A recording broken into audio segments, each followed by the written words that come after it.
वज़ीर-ए-आज़म नरेंद्र मोदी ने आज मन की बात की ये 71वीं किस्त थी। पीएम ने मन की बात में किसानों के हवाले से कहा कि ज़राई क़वानीन से किसानों की परेशानियां दूर होंगी। पीएम ने कोरोना वबा के ताल्लुक से कहा कि अभी एहतियात ज़रूरी है। साथ ही पीएम ने परिंदों के हवाले से भी बात की और परिंदों से मोहब्बत करने वाले डॉक्टर सलीम अली की जयंती का भी जिक्र किया।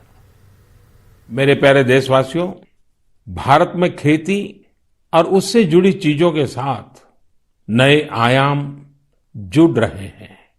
बीते दिनों हुए कृषि सुधारों ने किसानों के लिए नई संभावनाओं के द्वार भी खोले हैं।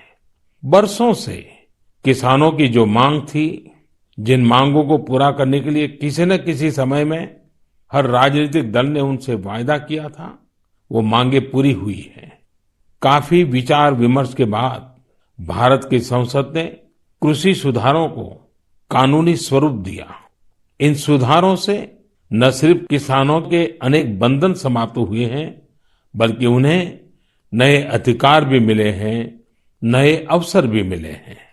इन अधिकारों ने बहुत ही कम समय में किसानों की परेशानियों को कम करना शुरू कर दिया है। ऐसी